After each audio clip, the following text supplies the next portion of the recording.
Bom, eu, como todo italiano, tenho uma certa dificuldade em falar sem usar as mãos, né? Mas como a última aula, né, o último vídeo ficou muito tremido, né, porque eu bato muito na mesa e tal, e as minhas condições de gravação aqui não são as mais profissionais possíveis, né? Então eu peço desculpa para vocês de antemão se sair tão tremido quanto da outra vez, mas eu vou tentar me conter, vou tentar não gesticular tanto, né? Mas se eventualmente sair aí um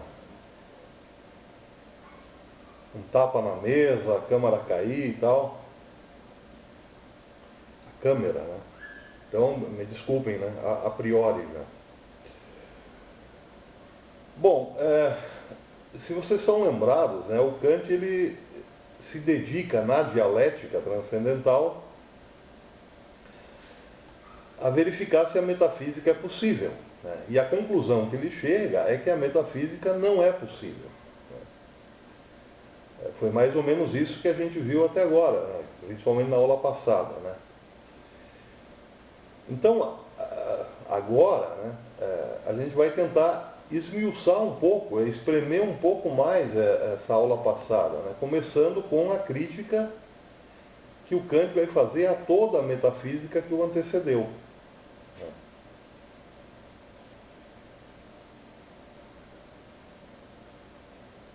Bom, em primeiro lugar, a gente precisa entender um pouco o que era a metafísica, né, que chegou até o Kant, né? Se vocês estão lembrados, acho que eu falei disso na primeira aula, o Kant até os 55 anos, né, até antes de escrever o seu primeiro livro, né, que é esse livro que a gente está trabalhando, que é a Crítica da Razão Pura, né? Até então o Kant era um mero professor, né, um simples professor em Königsberg. E deu muita aula de metafísica, né? E essas aulas de metafísica que ele dava tinham sido, de certo modo, estruturadas por um de seus mestres, vamos dizer assim, né? Que era o filósofo também alemão, né? Chamado Christian Wolff. Bom, esse Christian Wolff, ele tinha organizado a coisa para efeito de estudo e também para efeito de docência, né, do seguinte modo.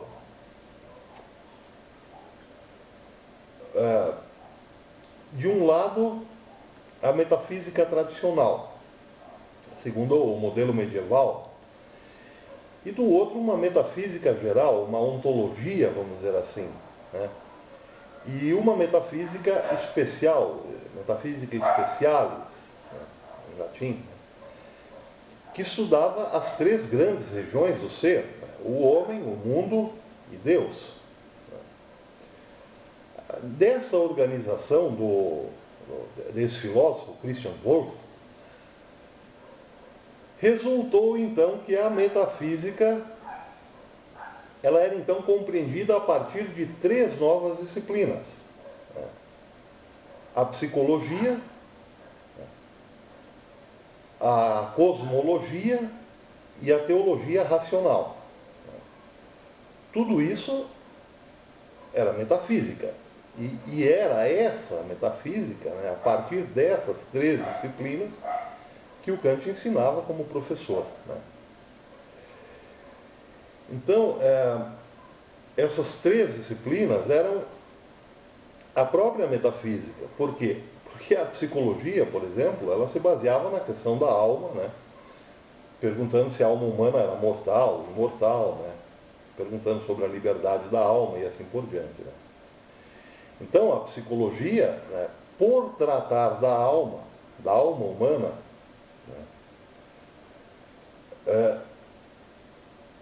como um ente metafísico, então ela estava inserida, evidentemente, no âmbito da metafísica, né? A cosmologia é a mesma coisa. A cosmologia tratava de estudar outro ente metafísico, que é o mundo, né? O universo. Né? A questão da cosmologia era perguntar sobre a finitude e a infinitude do mundo. Né?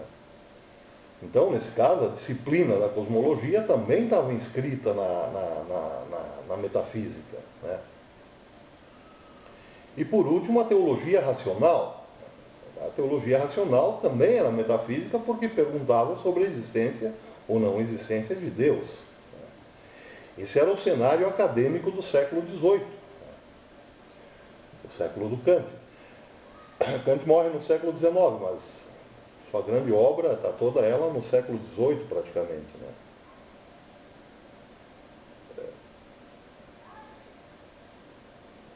Então, em termos metafísicos, era esse o século XVIII, em termos metafísicos, era isso. Né? Só que isso era de menor importância no século XVIII, né? No século do Kant, né? Porque a gente precisa lembrar que esse século, né, o século do Kant, ele é considerado o século da razão. Né? Ele já não é mais o século da metafísica.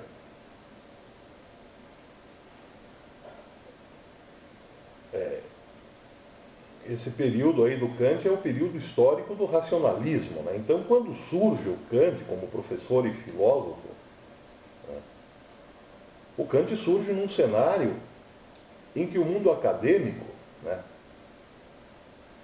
e a sociedade também, evidentemente, né, é dominado pelo pensamento dos físicos Galileu, né, Isaac Newton, e dos filósofos Descartes e Leibniz, sobretudo. Né? E Spinoza também. Né? Bom, e o que significava isso? O que significava para o modo de pensar da sociedade estar no influxo de um Galileu, de um Newton, ou de um Leibniz, ou de um Descartes? Significava, em linhas gerais, né, estar debaixo da razão matemática. Porque desde Galileu até o Leibniz, a filosofia ela foi se tornando essencialmente matemática. Né? E quando chega o Kant, né, quando a gente estudar o Leibniz, a gente vai ver por que a filosofia é essencialmente matemática. Né? Isso vamos deixar para depois. Depois lá no Leibniz a gente volta aí a um diálogo com o Kant. Né? Eu sei que eu atropelei um pouco as coisas, eu podia ter começado com Descartes, depois os ingleses, Leibniz e tal, mas já que está assim, é assim que vá, né? Mas quando a gente chegar no Leibniz, a gente vai entender um pouco melhor essa predominância, esse sentido do racionalismo, né? De ser físico e matemático. Né? Então, quando o Kant chega aí nesse cenário, né, o cenário filosófico e social, né, que é matemático, que é racionalista, né, então o Kant é o filósofo que já habita um mundo completamente diferente do mundo do Descartes, por exemplo, né, ou de um Galileu, ou de um Francis Bacon. Né. E esse mundo do Kant já não é o mundo medieval, né, já não é o mundo da passagem entre o medievo e a modernidade. É outra coisa já. No tempo do Galileu, para o Descartes, né, o mundo do Descartes é ainda um pouco do mundo medieval. Né? Já não é o mundo medieval, mas ainda não é propriamente o mundo moderno, não é totalmente o mundo moderno. Né? O mundo moderno não está totalmente consolidado, né? Como estava já o mundo do Kant. Então, a gente pode dizer que o Kant já é um filósofo absolutamente moderno, né? E já é um filósofo totalmente racionalista. Né? O Kant já não tem atrás dele, né, o mundo medieval como tinha o Descartes, por exemplo. Né? O Kant tem atrás dele já uma tradição iluminista. Né? O Kant já é posterior ao Renascimento. Se a gente pudesse colocar um rótulo no Kant, a gente podia dizer que o Kant ele é por excelência, o filósofo do Estado racionalista, né? O Estado onde impera a razão matemática, o Estado absoluto, vamos dizer assim, né? O Kant é o filósofo do Estado absoluto. O Kant é o resultado, né? Ele é o acabamento perfeito das físicas do Galileu e do Newton, né? E das filosofias matemáticas do Descartes, do Spinoza e do Leibniz. Né? Então, é claro que a gente pode dizer que o Kant ele é também o filósofo da física e da matemática. Né? Não que o Kant vai ensinar na sua filosofia, que ele vai ensinar física ou matemática, né? Não é isso, mas a filosofia do Kant, a sua teoria do conhecimento, né? Tudo isso que a gente viu até agora, está toda ela fundada, né? Nas leis da matemática e nas leis da física. Né? Então esse é o mundo racional que o Kant habita. Esse é o mundo racional onde reina a própria filosofia do Kant. É o mundo onde só é possível conhecer alguma coisa que se dê aos sentidos e os sentidos, né, em perfeita harmonia com as formas a priori da sensibilidade, tempo, espaço e categorias lógicas. E com que é a estrutura formal do sujeito, né, que são as categorias da razão, né, que essas estabelecem o limite de todo, as condições do sujeito estabelecem aí o limite de todo o conhecimento possível. Né? Então a gente vê que toda a teoria do conhecimento do Kant, ela é em primeiro lugar a continuação. Né? Continuação não, ela é o acabamento perfeito do Renascimento. Né? E por outro lado essa filosofia tem a pretensão de ser o estatuto do que é possível conhecer e do que não é possível conhecer. Né? Do que é possível ao conhecimento humano e do que não é possível. Mas no conjunto, a teoria kantiana do conhecimento é toda ela dedicada a invalidar, a desqualificar, né, todo o pensamento místico e todo o pensamento metafísico, né, que ainda teimam em sobreviver aí no século XVIII como conhecimento real, na esfera do conhecimento real. Não que o Kant desqualifique a metafísica propriamente, mas ele desqualifica a pretensão da metafísica de conhecer realmente os seus objetos. Então a sua tentativa é desqualificar, é desalojar a metafísica, né, dessa região, desse âmbito do conhecimento real, do âmbito do conhecimento real. Então, por exemplo, a gente não pode esquecer que o Kant teve contato, né, com uma obra, ou pelo menos com um livro, né, tomou conhecimento de um sueco chamado Emanuel Swedenborg, né, que tinha sido um poeta, um cientista, um botânico, um minerólogo, né, engenheiro, ele foi botânico também, né, mas que da metade para o fim da sua vida ele se dedicou basicamente ao conhecimento das coisas ocultas. Swedenborg. Então ele tinha se tornado aí um ocultista, né, vamos dizer assim. Bom, esse Emanuel Swedenborg, ele não era um sujeito qualquer, ele era Emanuel, mas não era um Zé Mané. Né? Era uma figura importantíssima no campo das ciências, no campo da engenharia militar, por exemplo, na poesia. Né? Tem muita obra, tem muita coisa do Swedenborg em espanhol.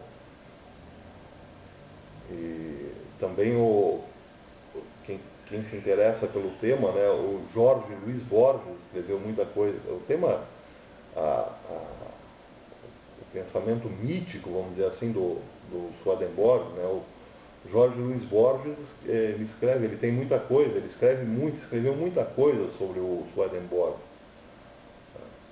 Então, quem se interessar aí pode procurar nos livros do Borges, né, vai encontrar muita coisa sobre o Swedenborg. Mas o fato é que chegou até o Kant um livro do Swedenborg, um livro intitulado O Mundo dos Espíritos, né, que ele tinha escrito narrando, né, descrevendo as visões que ele teve do céu e do inferno, né, e conversas que ele teve com os espíritos. Bom, para contra-argumentar, não vou dizer para desqualificar, mas para contra-argumentar o livro do Swedenborg, né, que tinha muita notoriedade, então ele já se colocava automaticamente no plano do conhecimento, uma autoridade sobre o que escrevia, né? O Kant então escreve um longo artigo, um artigo longo, né, que depois vira livro, né, intitulado Sonhos de um Visionário explicados por sonhos da metafísica. Sonhos de um visionário explicados por sonhos da metafísica. Isso Kant escreveu muitos anos antes de ele ter ter escrito a sua crítica da razão pura. Né? Então, Sonhos de um Visionário, ele foi publicado em 1766. E a Crítica da Razão Pura é de 1781. Né?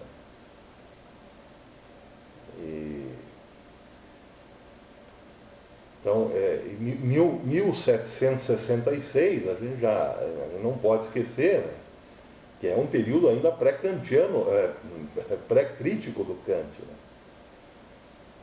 O Kant ele ainda está muito longe, né? Em 66 ele está muito longe de tudo que ele iria expor, né?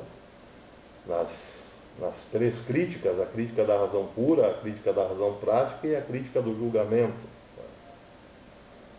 Bom, o fato é que nesse artigo já existem elementos críticos à metafísica. Esse artigo de 66 contra o Swedenborg, ali já existe uma crítica metafísica. Então, nesse escrito, o Kant já deixa claro que essa ideia de que o tempo, né, e o espaço são estruturas a priori do sujeito, que pertencem somente ao sujeito, ele já deixa ali subentendido que o espaço e o tempo são meios, são formas, né, são formas subjetivas para a intuição sensível dos objetos da experiência.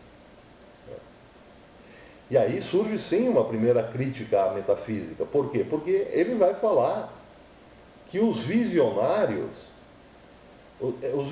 eles não colocam objetos sensíveis dentro de suas próprias formas da sensibilidade, mas eles colocam quimeras. E isso não é possível, por quê? Porque o tempo e o espaço só abarcam objetos sensíveis. Se o visionário fala, então, que ele teve algum encontro com espíritos, ele está falando de alguma coisa que efetivamente ele não viu. Por quê? Porque para o sentido da visão funcionar, vamos dizer assim, porque para ver alguma coisa, essa coisa tem que estar contida no espaço. Então ela já pressupõe o espaço, mas para pressupor o espaço ela precisa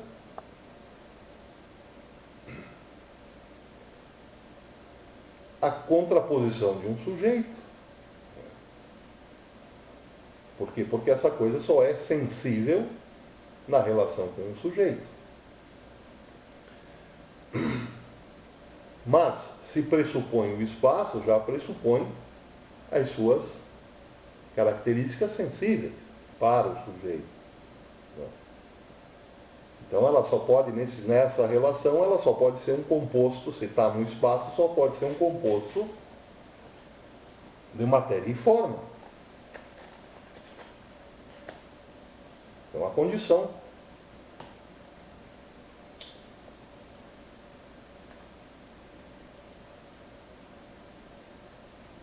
condição necessária, né? Então, como que eu posso ver uma alma? Né? Como que eu posso conversar com um espírito, ver um espírito, né? Se o espírito não é sensível? E essa pergunta, ela só vai ser respondida lá na última parte da crítica da razão, só vai ser definitivamente respondida, definitivamente dentro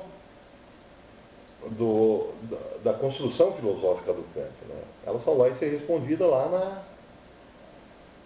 na dialética transcendental, né? A última parte da crítica da razão pura, né? Então, se eu vejo ou se eu falo com espíritos, né?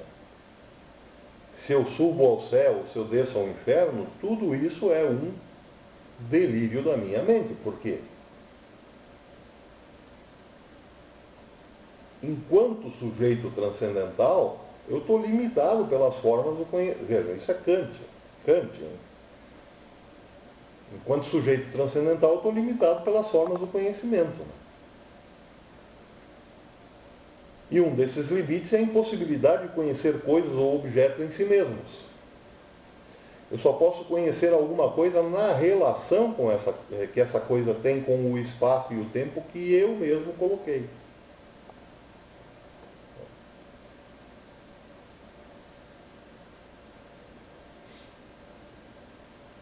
E nada imaterial pode aparecer para mim nesse espaço que eu coloco. Nada intemporal pode aparecer para mim no tempo que eu mesmo coloco. E assim por diante. Essa é a condição do sujeito. Então, é a condição do conhecimento. Então, quando eu falo de algum ente metafísico, eu só falo porque a minha razão deu um salto sobre toda a experiência possível. E criou aí uma ideia sintética. Então, todo ente metafísico, ele não passa de uma ideia sintética. E eu só chego nessa ideia sintética porque eu tenho a vontade, porque eu tive a vontade de chegar até ela, mas nunca pela experiência sensível. Então eu chego aos entes metafísicos por vontade arbitrária. Não sei se o termo é correto, vontade arbitrária, por uma arbitrariedade da vontade.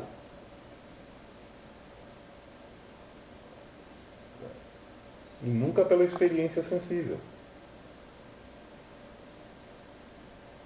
Bom, mas então, quando o Kant ele vai criticar a metafísica, a gente percebe que essa crítica começa muito antes da crítica da razão pura. Né? Isso já estava sendo processado pelo Kant há muito tempo. Por quê? Porque o Kant é justamente esse sujeito que não tem atrás de si mais a tradição medieval. Talvez nem conheça. Kant tem atrás de si a filosofia de Descartes, a filosofia de Spinoza, a filosofia de John Locke, de David Hume, de Berkeley, sobretudo de Leibniz. Né? Então o Kant desde muito cedo já pensava, certamente desde muito cedo ele já pensava na impossibilidade da metafísica. Né? Pensava isso muito antes de fundamentar sua filosofia na física de Newton e na matemática do Leibniz.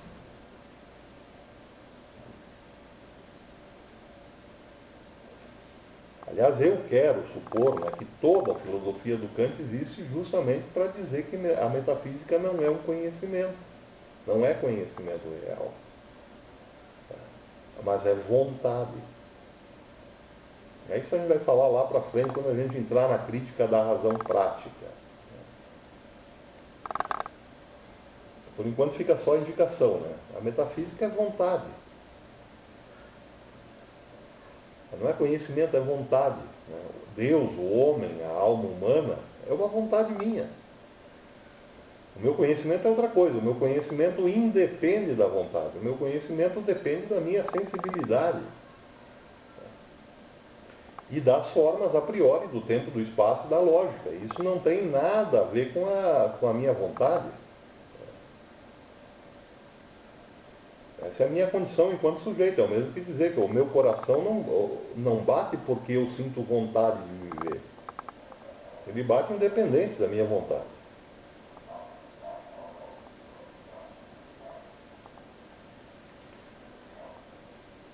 Então essa é a minha condição.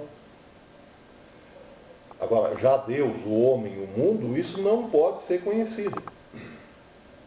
Só que também não pode ser ignorado. Esse é o problema do Kant. O Kant percebe que ele não pode ser conhecido realmente, mas não pode ser ignorado.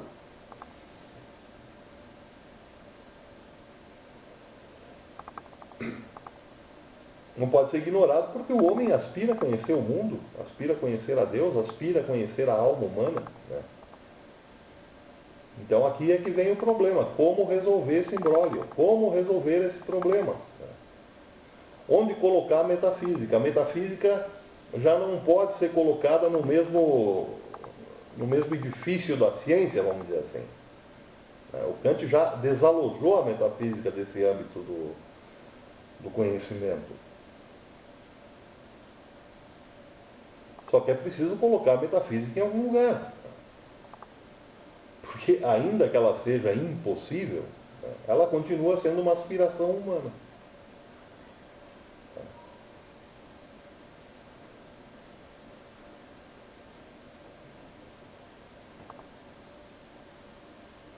O homem continua fazendo metafísica.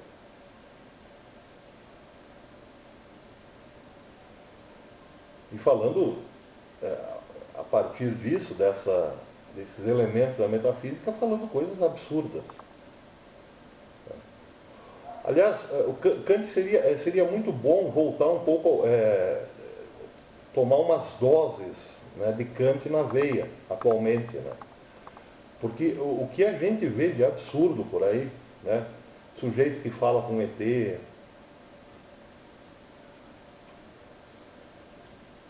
Eu vejo muito, eu fico muito no YouTube, eu vejo muito canal espanhol, né?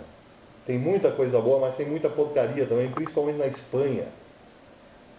A Espanha, na Espanha a gente vê muito católico autêntico, mas vê muito esoterismo, muito lixo esotérico, né? Então tem lá um sujeito chamado, famosíssimo no YouTube, né, o Camacho, Luiz Camacho, se não me engano.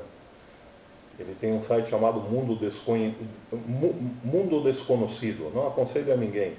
É só lixo, né? Só Nova Era, ET, enfim. E esses sujeitos falam aí com uma naturalidade assim, fantástica sobre coisas que para o Kant seriam absurdas, né? Contatos com arcanos, por exemplo, contatos com reptilianos. Né? As pessoas veem répteis. Né?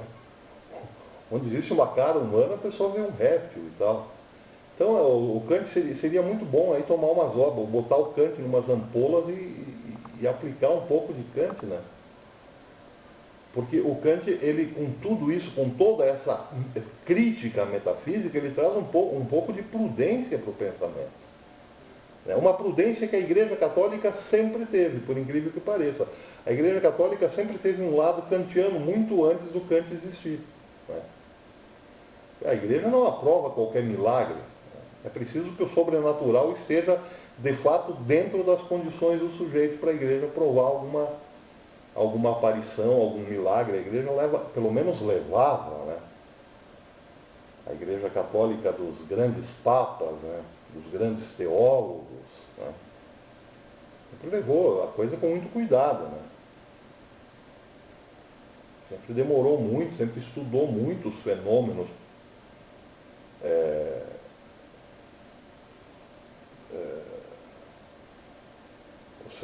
místicos, né, para confirmar ou negar alguma coisa. Então, a Igreja sempre teve essa prudência kantiana, né? Opa, vamos ver o que é conhecível daquilo que é mera fantasia da mente. Bom, mas isso é uma outra questão, a gente vai trabalhar mais na frente, né? Então, por enquanto a gente só pode entrar aí nessa questão, né, depois de ver como que o Kant ele fundamenta a crítica, né, a toda a metafísica. Principalmente essa metafísica organizada pelo Christian Wolff. Então, na dialética transcendental, ele diz mais ou menos o seguinte, que existe um conhecimento puro e existe um conhecimento real.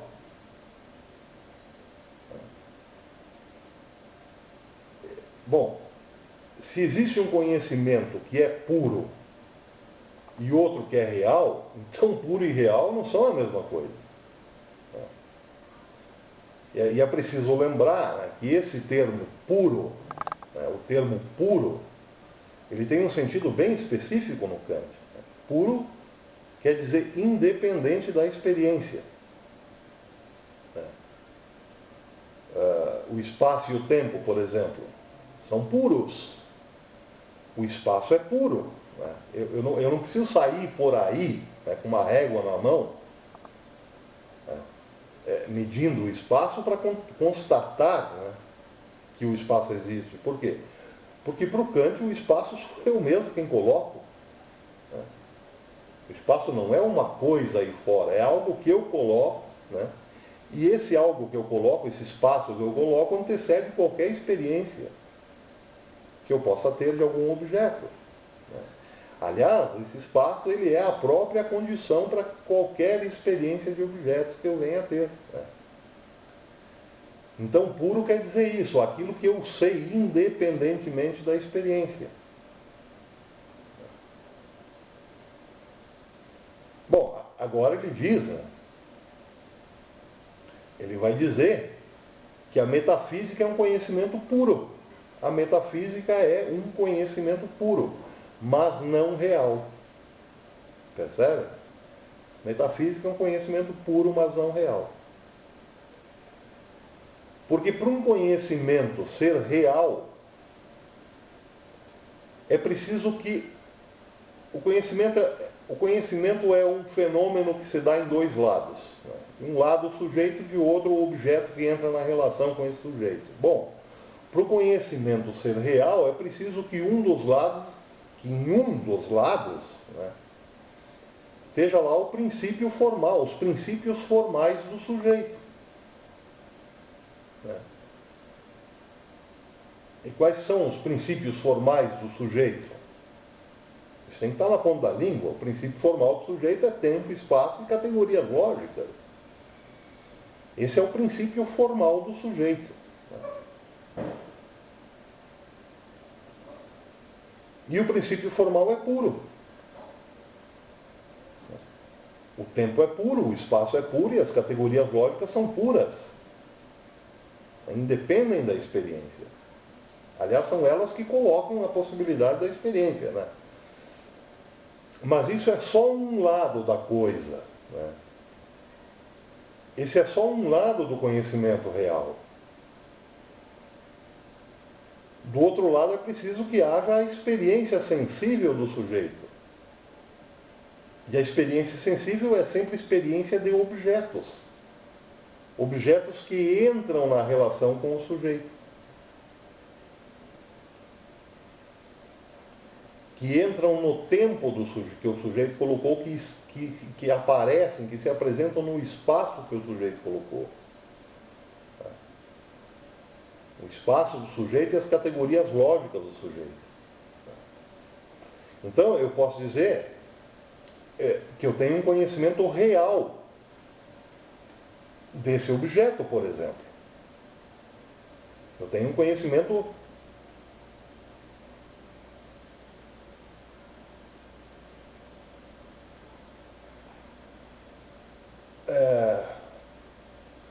real, porque aqui se apresentam essas duas condições necessárias. Os princípios formais, que sou eu que dou, né? Tempo e espaço, isso aqui aparece no tempo e no espaço que eu coloquei, né? E a outra condição, né, é que eu tenha a sensibilidade sobre isso aqui. E a sensibilidade é o aparecimento disso aqui para mim. Então essas duas condições estão dadas. E isso eu posso dizer que eu tenho um conhecimento real de que há um objeto aqui na minha frente. Que ele é de tal modo que ele tem certas funções, né, e assim por diante. É o conhecimento real. Porque as duas condições estão dadas. As duas condições pro conhecimento estão dadas aqui. Né? Então, né, ao conhecimento puro, eu já não posso dizer que essas duas condições são dadas. Né? Por quê? Porque falta o outro lado da coisa, né? Que é a experiência sensível do objeto. Aquilo que é puro, que são as condições formais do conhecimento, sou eu mesmo. Agora, se não aparecer nada na minha frente, se não aparecer nada para mim, a sensibilidade, não tenho conhecimento real de nada. Eu fico apenas no âmbito do puro, do conhecimento puro. Então, por exemplo, eu posso ter experiência sensível desse objeto. E aí já está dada a condição do conhecimento real. Agora, eu não posso ter experiência sensível da alma humana. Não, eu só posso ter experiência de uma vivência, de uma ou outra vivência da alma, né? De algumas vivências, né? Mas da alma como coisa, como isso aqui, por exemplo, como se fosse um objeto, isso eu não posso ter. Né? Então vai faltar aí, nesse caso, um dos lados. Né? E por isso Kant diz que a metafísica é um conhecimento puro. Por quê? Porque para ser real ela precisaria que o objeto, o ente metafísico, aparecesse na relação com o sujeito cognoscente. E isso nunca acontece. Esse é o primeiro ponto. Né?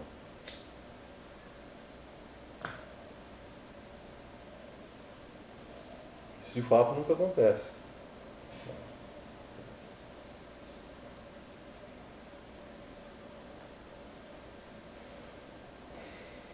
Então a metafísica ela é um conhecimento puro, mas não é real.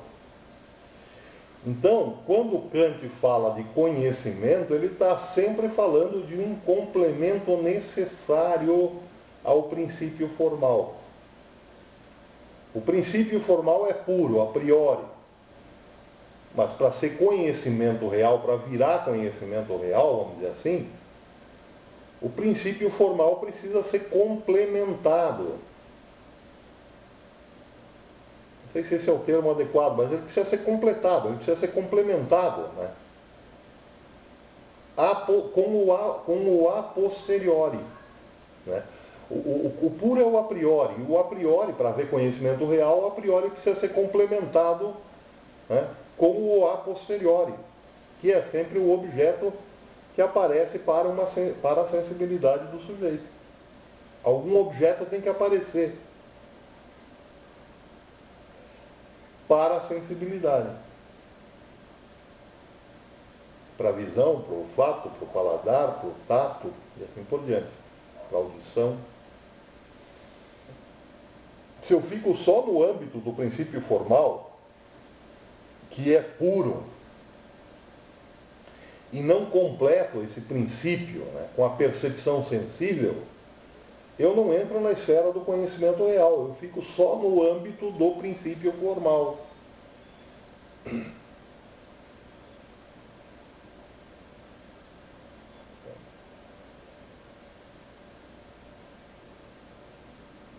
Eu fico só no âmbito da metafísica. E a filosofia busca sempre o conhecer realmente, conhecer a realidade. E nisso a gente tem que admitir que o Kant é um magnífico filósofo. O Kant, ele carrega toda a tradição da filosofia com essa pretensão de buscar um conhecimento real, porque a filosofia busca sempre um conhecimento da realidade, conhecer o que é real. A filosofia quer saber o que é o real, o que é o real. Então o Kant vai dizer que para conhecer o real é preciso que essas condições apareçam. E essa é a crítica, essa é a grande crítica, a primeira grande crítica que ele faz à metafísica. A metafísica é só um princípio formal. Carece de realidade, ela é só um princípio formal. Por quê? Porque ela não pode intuir os seus objetos. Então ela é apenas um conhecimento puro, mas não é real. Para o Kant ela não é real. Bom, se o real é esse complemento entre o princípio formal, que é o sujeito, e a experiência sensível dos objetos, onde é que estão os objetos da metafísica? Não dá para saber, porque não é possível ter uma experiência sensível do mundo, do universo, nem de Deus, nem da alma. Percebem?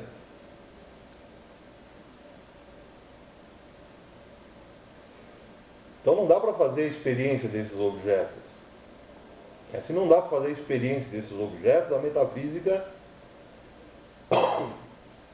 ela se torna impossível para o Kant.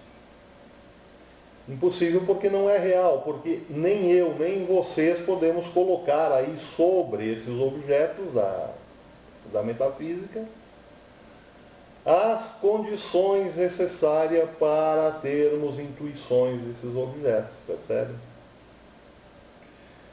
Desses objetos a gente só pode fazer sínteses infinitas, sínteses de sínteses de sínteses de sínteses, infinitamente.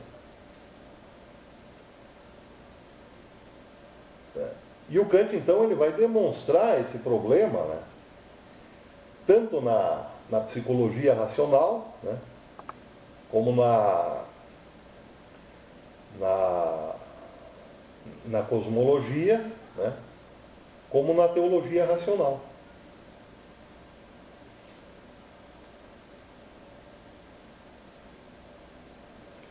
Então, quando ele se refere à psicologia racional, ele está se referindo a uma ciência que se dedica a mostrar que a alma é simples e imortal. Bom, agora a gente já sabe que para o Kant, embora seja puro, isso não é um conhecimento real. Então, sabendo que falta a realidade a esse conhecimento, ele vai aí desenvolver o seguinte raciocínio: que desde uma vez que a alma não aparece para nós, né, como esse objeto aparece, né, a gente não pode falar nada sobre ela. Né? A gente não pode fazer proposições sobre ela, simplesmente porque a alma não é um fenômeno dado na experiência.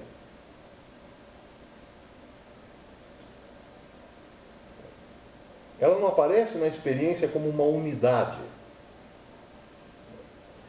Esse objeto aqui aparece para mim como uma unidade. Eu digo, isso é um isqueiro. Eu não predico que isso é uma série de isqueiros. Eu digo que isso é um isqueiro particular. Ele tem uma unidade. Só que a alma não. A alma nunca nos aparece como unidade. Então, quando a gente investiga a alma, a gente só encontra vivências. Só que nem mesmo essas vivências são unidades. Até mesmo as vivências são fragmentos, são fragmentadas, vamos dizer assim. Por mais que a gente tente chegar ao fundo de uma vivência, a gente não consegue. Por mais que a gente tente...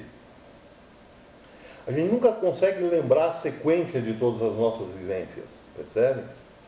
A gente não consegue lembrar sequências nem de 5 minutos atrás, né? Eu consigo lembrar de coisas que eu vivi no passado, no passado remoto, mas eu nunca consigo lembrar a sequência correta das minhas vivências, como uma linearidade. Primeiro eu vivi isso, depois eu vivi aquilo. Não. Isso para nós é impossível.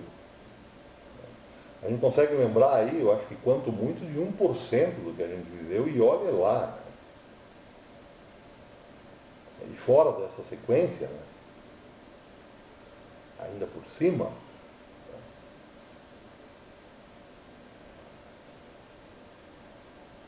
existem as fantasias, ou dentro dessas sequências, é bem complicado, né? Então, nem por esse aspecto, né, tomando as vivências como a unidade da alma, né, nem por aí é possível identificar uma unidade. Né? Por quê? Porque essas vivências não aparecem como unidade. Né? Então, as vivências também são problemáticas, né? Porque elas são, de um lado, a vivência de um eu. Né? Isso é evidente. Né? Embora eu não possa fazer a experiência real desse eu, né? Eu sei pelo menos que minhas vivências são minhas. Ponto. Né? Só que também são, além de serem minhas vivências, são vivências de objetos. Né? Eu agora estou aqui, né, brincando com esse objeto, com esse isqueiro. Né? E isso é vivência do meu eu, mas também é vivência desse objeto. Né? Isso é uma experiência do meu eu, mas é também a experiência de uma coisa a conhecer. Né?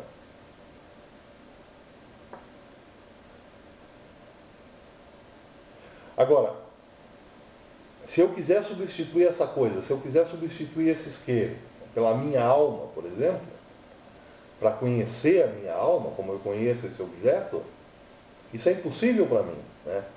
Isso é impossível, a própria psicologia metafísica é impossível. É impossível. Né? Porque ela pretende exatamente algo impossível. Né? Aí sobre a cosmologia é a mesma coisa. Né? O Kant vai dizer que nós não podemos predicar nada real sobre o universo. Bom, mas o fato é que os metafísicos fazem. Né? Fazem várias predicações sobre o universo. E não só metafísico, né? Nessas andanças pelo YouTube eu descobri coisas incríveis sobre o universo.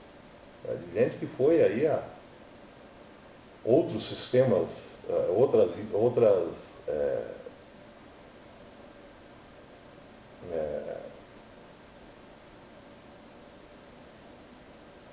outras constelações e assim por diante, né?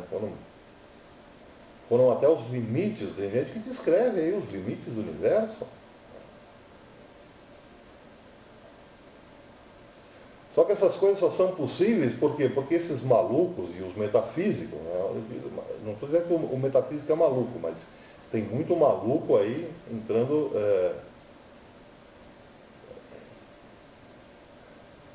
pela porta dos fundos da metafísica. Né? Então esses caras eles já estabeleceram, a princípio, que o universo é uma coisa, que está aí, que existe um universo aí, que existe uma coisa em si mesma. Se você estabelece que o universo é uma coisa, é um ser que está aí, né, então você pode predicar várias. Aí ele aparece, de fato ele aparece para o sujeito. Né, de algum modo ele vai aparecer. Né? Então as predicações são sempre baseadas nessa concepção de que o universo é uma coisa em si, é uma coisa, é um ente, é um ser, está aí. É um ser, é um ente. Né?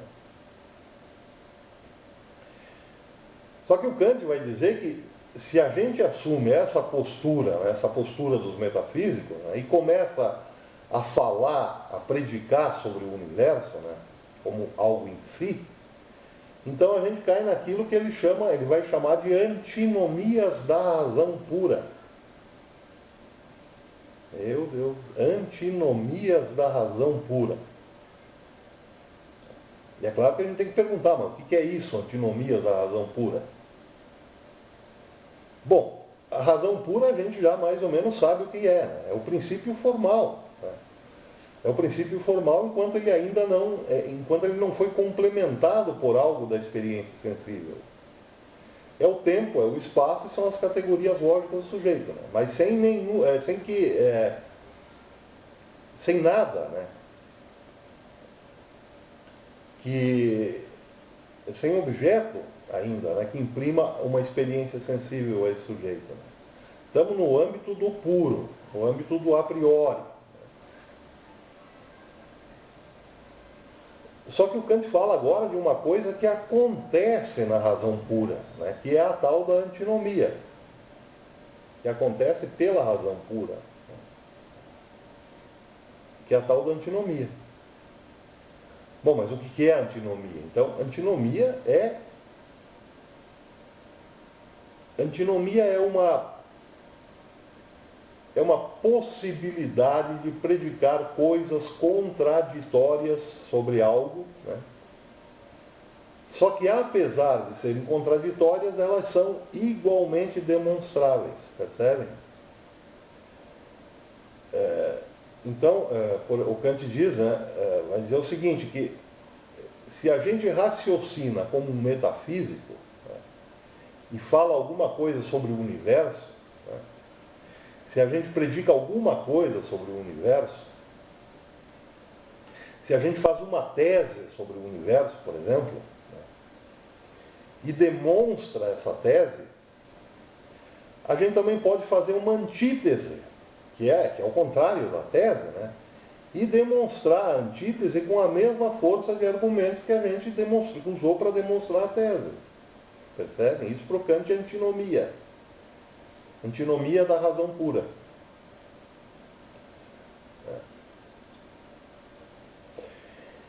E isso só é possível porque esse objeto, o universo, ele é considerado erroneamente como algo em si mesmo. Só que, na verdade, ele não é um dado da experiência. Ele não aparece na experiência sensível. Ele só é dado na razão pura. Na experiência sensível, ele não é dado. Então, isso não poderá ser um conhecimento real. Né? Não pode ser real. Não que o universo não exista ou não seja real, mas o conhecimento do universo por parte do sujeito não é real. E por não ser real, é que as antinomias são possíveis. A antinomia não é possível no conhecimento real, ela só é possível no conhecimento puro. Então, por exemplo, o Kant vai demonstrar 4 antinomias sobre o universo.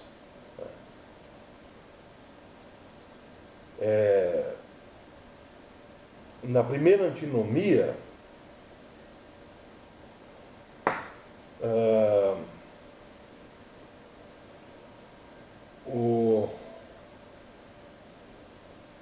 a tese da primeira antinomia é a seguinte, que o universo tem princípio no tempo e limite no espaço. Essa é a tese. É possível provar isso do ponto de vista do conhecimento real? Não, não é possível provar. Não é possível provar matematicamente esse negócio. Não é possível provar fisicamente essa tese. Então, a tese não é verdadeira. A tese não reflete aí um conhecimento verdadeiro. Né? Então a gente tem que supor que talvez a antítese possa ser verdadeira. Né? E qual que seria a antítese? Bom, se a tese é que o universo tem princípio no tempo e limites no espaço, a antítese só pode ser que o universo não tem princípio no tempo nem limites no espaço. Só que agora a gente tem que perguntar o seguinte: bom, dá para provar esse negócio aí? Dá para provar essa antítese? Também não dá para provar.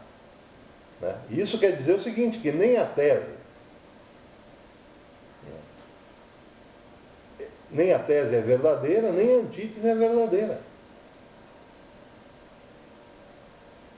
Ou que nem a tese é falsa, nem a antítese é falsa, percebe? Tanto uma quanto a outra podem ser demonstradas. Né? Podem ser demonstradas com o poder de seus argumentos, né? Que não vai fazer diferença nenhuma para o conhecimento real. Né? Fica tudo no âmbito do conhecimento puro. Mas nem a tese, nem a antítese descem para o conhecimento real, né? Vamos dizer assim. A segunda antinomia, então, a tese diz o seguinte, que tudo quanto existe no universo está composto de elementos simples, né? Elementos que não podem ser divididos, né? Elementos indivisíveis. Tudo que compõe o universo, tudo que existe no universo está composto de átomos indivisíveis, vamos dizer assim. Essa é a tese. A antítese diz o seguinte: o universo está composto por elementos infinitamente divisíveis. Aqui também não é possível provar nem a tese nem a antítese, e não é possível desqualificar nenhuma nem outra. Então, porque uns dizem que a ciência já chegou no elemento indivisível, né, no elemento fundamental da matéria, né, e outros dizem que é possível dividir o átomo infinitamente. Né? Basta ter aí os recursos para isso. Né? Então, veja, nessas duas antinomias, tanto nas teses quanto nas antíteses, né, se pode aí fazer defesa. Elas, tanto uma quanto a outra podem ser defendidas, né, com a mesma força de argumento. Mas elas não podem, nem as teses, nem as antíteses, serem provadas no conhecimento real, pelas formas do conhecimento real, né? Pelas condições do conhecimento real. Elas não podem ser provadas. E o Kant vai dizer que isso, né, que essas antinomias são decorrências de um erro de raciocínio. Por que existem essas antinomias? Porque existe aí, nos metafísicos, um erro de raciocínio. Elas nascem de um erro de raciocínio, que é o erro de todo metafísico, antes dele, né? Que é pegar o espaço e o tempo como coisas em si mesmas, como coisas em si, coisas que existem independentemente do sujeito. Né? Então, o Kant já disse aí milhares de vezes que o tempo e o espaço são coisas,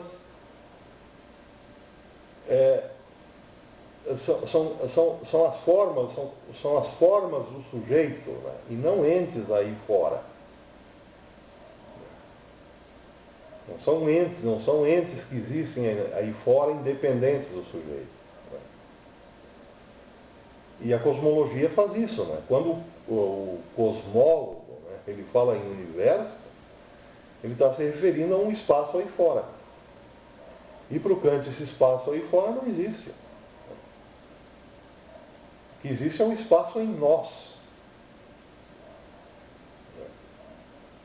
Se existe o espaço aí fora, só Deus sabe. Pode ser que nem exista espaço aí fora. O único espaço que nós podemos conhecer é o espaço a priori, é o espaço puro que nós damos, que nós colocamos debaixo que nós colocamos, nós impomos a realidade. Esse é o nosso sistema operacional. Então, quando o metafísico fala do universo como se fosse uma coisa, né, para o Kant ele já incorreu em erro. Né? E se ele já incorreu em erro, tanto faz. Né? Se ele diz que o universo tem princípio ou não tem princípio, né, é limitado ou ilimitado, percebe? Tanto faz. Porque isso não é matéria de conhecimento real. Só é possível para o Kant falar em tempo e espaço, né, como formas da nossa faculdade de conhecer, e não como coisas. São as formas da nossa faculdade de conhecer. Tempo e espaço não é o universo aí fora. São formas que a nossa faculdade de conhecer aplica aos fenômenos. Se existe o universo aí fora, ninguém sabe, só Deus sabe. Né? Então, a terceira antinomia, né, que o Kant identifica como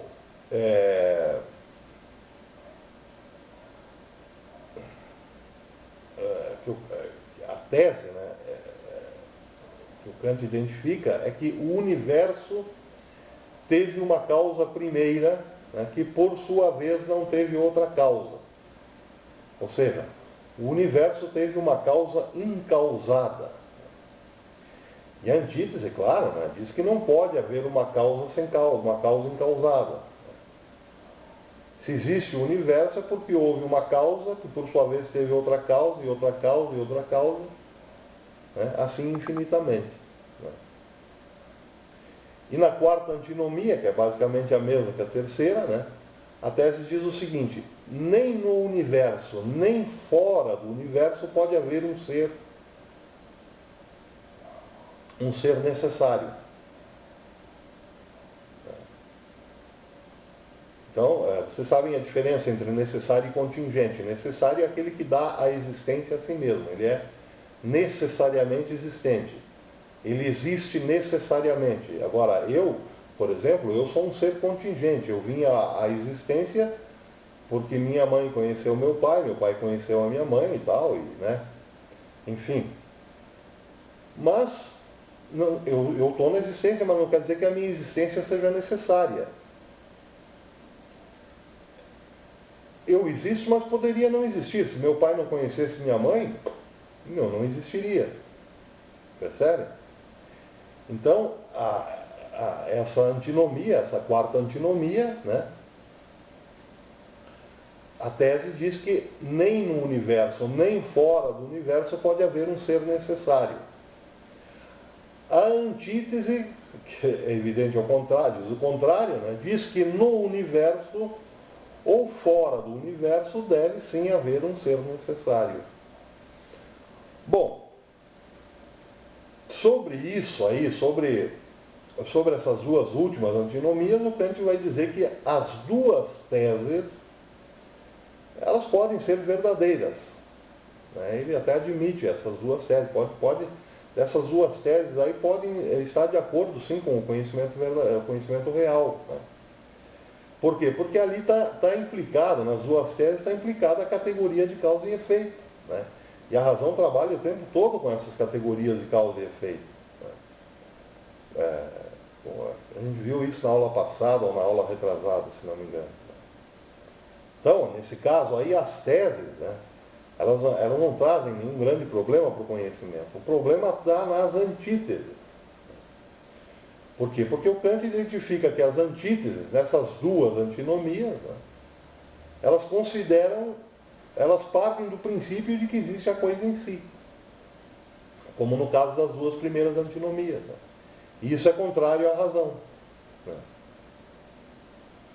Bom, grosso modo falando,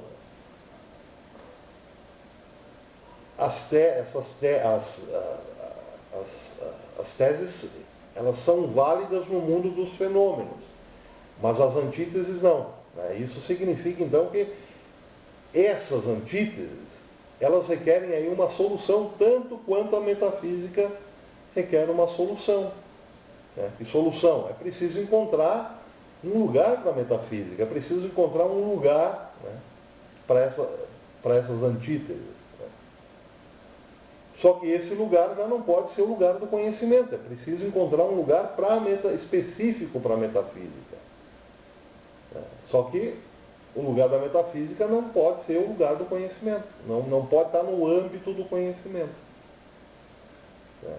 O problema continua. Bom, mas o Kant, ele também vai aí invalidar a metafísica como forma de conhecimento real, principalmente quando ele entra na questão de Deus. Então, porque até agora ele falou da alma humana, do universo, né? Só que agora é preciso entrar na questão de Deus para encerrar aí o conjunto dos entes metafísicos. Né? Então, essa é a matéria aí da nossa próxima aula. Né? Então, mais uma vez, um feliz ano novo a todos e até a próxima, se Deus quiser.